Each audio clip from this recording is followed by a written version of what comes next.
Go. All right, guys, so we got our booth fully primed. 2 good wet coats.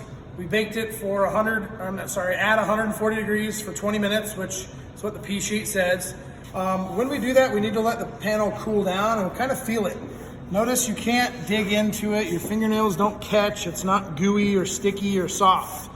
If it's still soft, if it's still kind of gooey, either bake it for a little bit longer or simply let it set, let it continue breathing. There's still some tail solvents in here that are still coming out. Now that we know this is fully hardened, we're going to be using a guide coat. This is a dry guide coat by 3M. Works really, really well for changing the shade of the panel. When the shade of the panel changes, it will show me while I sand where I still have low spots, because they're gonna stay in a darker color.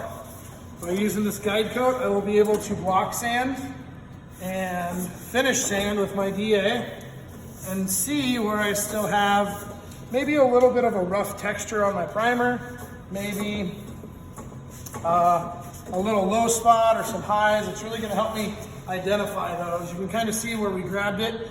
Just the small oils from our hands, even after cleaning our hands religiously, you can see there's still oils that transfer. So whenever you're working bare metal, keep in mind that oils are always on the hands. Make sure we are wearing gloves, keeping clean. A little bit of this stuff goes a pretty long ways. I'm not trying to make it completely black, but I want to make sure I've got it a good color. That way when I sand it, I can see the difference in shade. Now we're only going to sand this and go straight to sealer. So with that, we want to follow our P sheet. We're going to be using anywhere from 400 to 600 grit sandpaper to finish this out, and then we will give it a finish sand, make sure there's no block marks, no edges.